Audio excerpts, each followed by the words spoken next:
lo que hay que ver. Continuamos con el programa, entramos ahora a Salud Deportiva. Hoy tenemos al doctor César Castellanos del Instituto Dominicano para el Estado de la Salud Integral y también la Psicología Aplicada. Doctor, gracias, sacar tiempo y venir. Buenas, ¿qué tal? Muy Mucho bien. gusto. Yo complacido de estar con ustedes acá. Va a ser de gran ayuda, doctor, para los televidentes, para los deportistas, para estos muchachos que están ahí buscando la forma de llegar al béisbol. Eso espero. Qué bueno.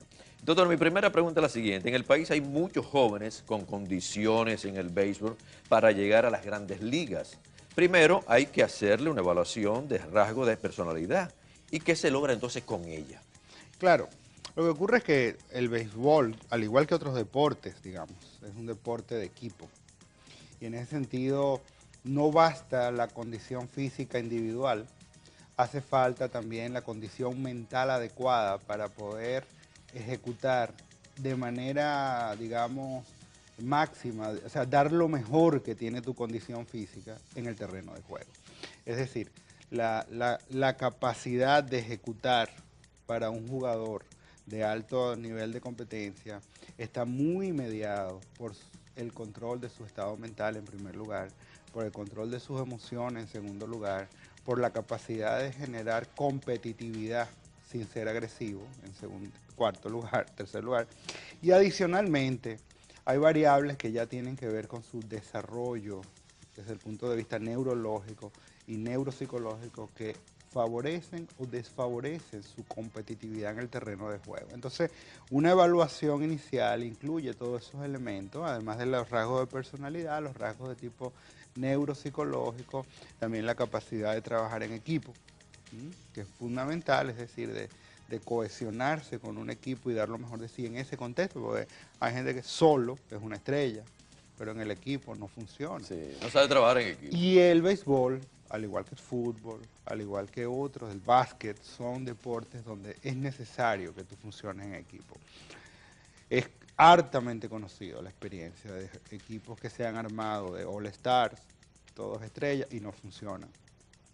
Porque no es sumatorio, o sea, no se trata de que si tú eres una estrella y el otro es una estrella y el otro es una estrella, tenemos un equipo de todos estrellas. No, un equipo de todos estrellas funciona cuando el equipo es estrella. De otra manera no funciona, pues. Porque Ahí no entra el ego entonces de cada deportista. tiene que entrar, pero hasta un punto limitado. Tiene que haber suficiente ego para tener deseo de ganar y tener deseo de triunfar, pero no tanto como para querer hacer sombra sobre los demás. Entonces, eso es un equilibrio que hay que buscar. Y eso no se da solo en el terreno de juego. Es decir, ese tipo, esa forma de funcionar se da en todas las áreas de su vida, solamente que en el terreno de juego también se muestra. Ok. Doctor, en algunos casos vienen algunos muchachos de esos de familias que son sanas, serias, otros que son muy disciplinadas, otros no. ¿Es importante entonces la evaluación de esa historia familiar? Sin duda alguna.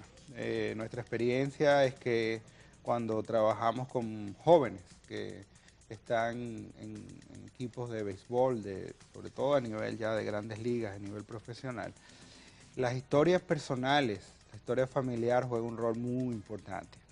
Es decir, un jugador que necesita tener una concentración máxima en el terreno de juego, un jugador que necesita tener una capacidad de, digamos, de enfoque de su atención en un picheo, en un bateo importante, en un fildeo importante. No puede tener en su cabeza en ese momento los problemas familiares, que si la novia lo botó, que la mamá está pasando trabajo, que el papá le dio golpe a su mamá, que él fue un niño abandonado, que hay montones de temas que empiezan a surgir cuando el muchacho entra en un terreno de juego y se ve bajo presión, porque una vez que el cerebro humano entra bajo situaciones de exigencia y de presión, se conectan todas esas emociones de la misma manera y evoca una serie de sensaciones que en ese momento son totalmente improductivas.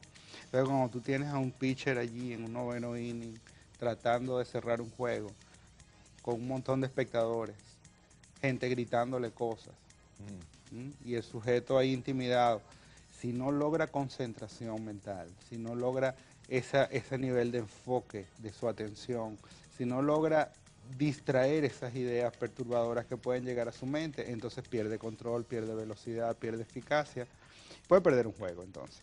Y eso en algunos momentos puede ser clave en la carrera de alguien.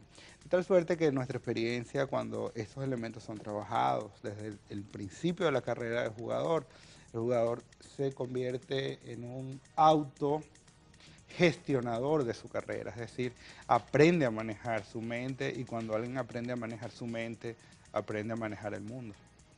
Recordamos el caso de Cano, cuando viajó a la ciudad de Nueva York, cómo muchas personas lo estaban bucheando. Sí. Digo, bueno, si se descontrola, Así es. lo perdemos. Así es. ¿Cómo usted juzga? ¿Cómo se Así comportó es. Cano? Así es. Nosotros precisamente cosas como esa entrenamos a los muchachos.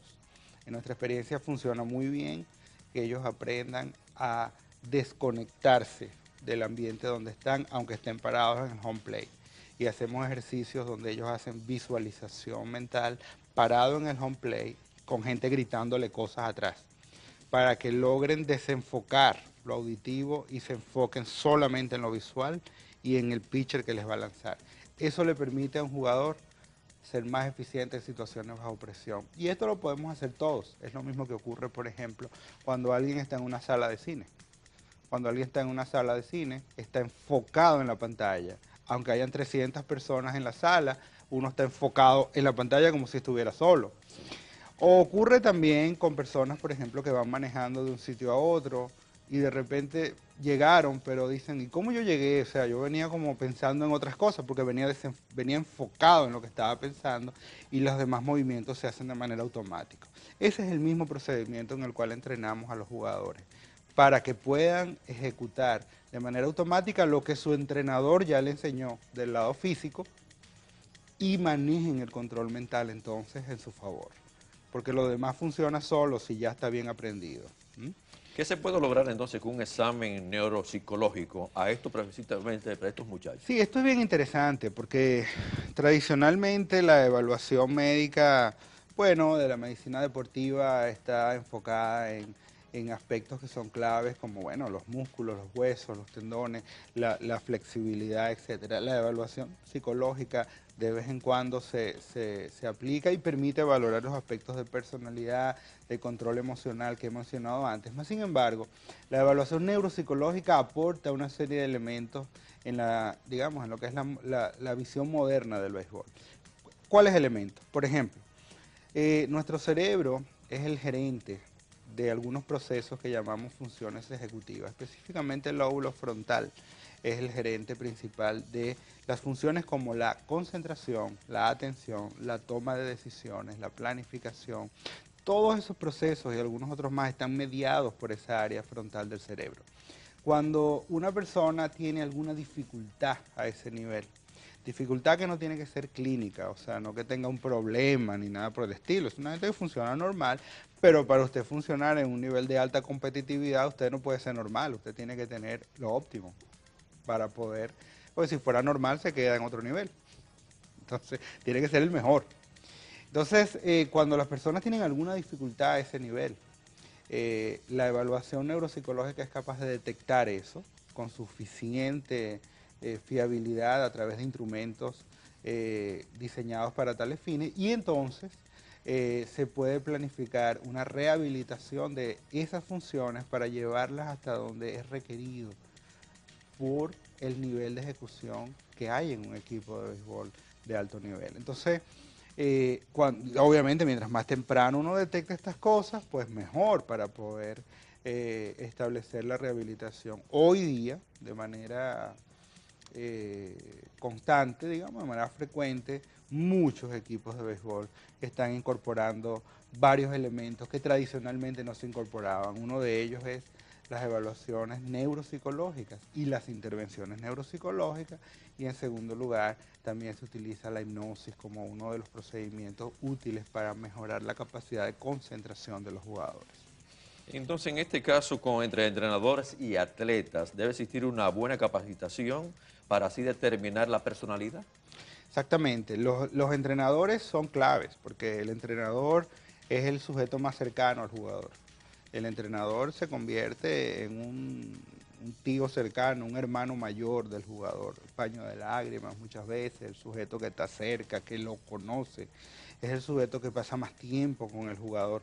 de tal suerte que involucrar a los entrenadores es fundamental en el proceso, involucrarlos para que ellos aprendan estas técnicas y cómo trabajarlas con los jugadores, pero además para que aprendan cómo manejar el tema de la cohesión grupal y el manejo de las situaciones que se dan en los grupos, porque cuando hay más de 2 personas va a haber conflictos, y los conflictos son inherentes a las relaciones interpersonales, pero lo que no es inherente es la manera de resolverlos. Entonces lo que debemos aprender es a cómo manejar las situaciones conflictivas que de manera normal se van a dar en un contexto donde hay 4, 5, 6, 20 personas, o un equipo de béisbol donde hay un roster de 40 personas, y están todos, muchas veces cuando están en los campamentos ya de grandes ligas, están durmiendo juntos, están comiendo juntos, están entrenando juntos en la mañana, pasan el día entero juntos, de modo que la posibilidad de que existan conflictos es total.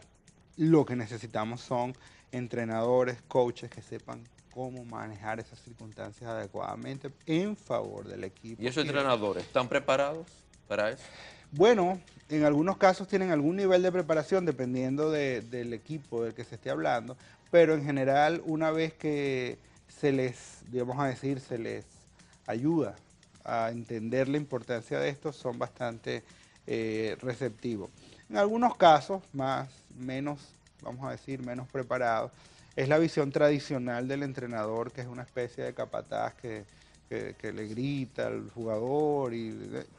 Sí, pero esa es una visión que hoy día está demostrado que no saca lo mejor de la gente. Le tienen miedo, pero no respeto. Ah, eso es peligroso Que entonces. es muy difícil. Es mejor el respeto y no el miedo. Bastante mejor, sobre todo para situaciones donde se necesita, como decíamos antes, una capacidad de control mental máxima. Bajo situaciones de miedo, el organismo no responde al máximo, responde con muchas limitaciones ante situaciones que ameritan concentración, digamos. Responde bien ante situaciones físicas puramente, correr, saltar, pero ante situaciones que requieren toma de decisiones inteligentes, como por ejemplo, aguanto este lanzamiento, espero 2, espero la recta. Esa capacidad de tomar decisiones en un home plate, ahí enfocado, no puede hacerse con miedo.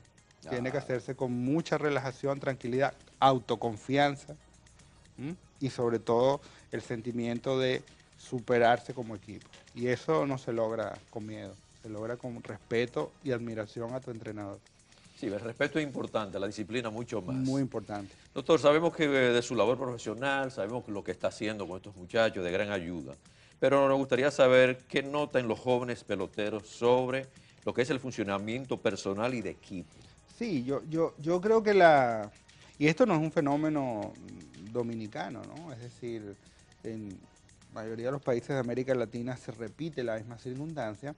Muchos de los jóvenes que accesan ya al béisbol organizado vienen de familias muy pobres, donde con frecuencia existen dificultades de comunicación importantes, dificultades para trabajar en equipo importantes, y las personas, estos muchachos llegan al béisbol organizado con sueños, con una serie de fantasías de lo que van a lograr, y no pocas veces con un peso emocional importante de cargar con una familia, y a veces con varias generaciones de esa familia que están a la expectativa de que este muchacho es el que nos va a sacar de la pobreza, ¿no? Entonces, cuando los muchachos están bajo esta presión en el béisbol organizado, se tejen muchas cosas. Son vulnerables al abuso, son vulnerables al abuso de sustancias, quiero decir, son vulnerables también a las enfermedades de transmisión sexual, porque estos muchachos cuando salen a la calle con dinero en los bolsillos, las mujeres saben que tienen dinero en los bolsillos, en los pueblos, los campamentos están en las zonas rurales regularmente de nuestro país, están vulnerables a una serie de elementos que hay que ayudarlo. Y repito, esto no es un fenómeno exclusivo de República Dominicana, es un fenómeno de América Latina donde se juega el béisbol, organizado, quiero decir, profesional. Entonces, definitivamente uno de los elementos en los que hacemos énfasis con estos muchachos también es en el convertirse en mejores personas, ¿no? El poder tomar decisiones sobre su vida, tomar decisiones inteligentes sobre su futuro, organizarse para su futuro, porque el drama que se da cuando un joven de estos no califica para seguir ascendiendo y es descartado entonces de una organización de grandes ligas, es un drama mortal. O sea, las cosas que ocurren allí van desde suicidios ¿Cómo? hasta sujetos que jamás se logran incorporar al mercado de trabajo porque entran en una depresión, se van a beber, entran en una debacle, digamos, en su vida personal. Entonces, todo eso hay que prepararlo antes. O sea, tú estás aquí, pero esto no es garantía, ¿no? Tú estás aquí, pero tú estás compitiendo. O sea, si no te elegimos, no significa que el mundo se acaba. Sí, todo eso hay que prepararlo antes. Entonces hay bastantes retos, digamos, para el personal, para la unidad de psicología dentro de un equipo de béisbol. Suficientes retos como para dedicarse a eso como único oficio, ¿no? Bueno, usted habla algo bastante serio, el asunto hasta de llegar al suicidio, Sí, cómo no. porque yo quizá como comunicador, pues una palabra, vienen las frustraciones. Muy frustrante. Entonces es un Muchas problemático, frustraciones. eso te va a llevar a la... Y son frustraciones que no solo están ancladas en el fracaso personal, como decía antes, están también ancladas porque mucha gente contaba contigo.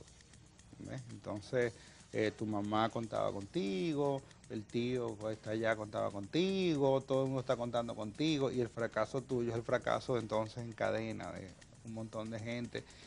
Y si el muchacho no está preparado para liberarse, digamos, de esa presión, para no asumir esa carga, se puede sentir muy presionado, muy presionado. Vamos a aprovechar, doctor, vamos a hacer entonces la pausa, ustedes se quedan con nosotros, esto es Variedad TV, Salud Deportiva, hoy el doctor César Castellanos con nosotros, volvemos en breve. Variedad TV, lo que hay que ver.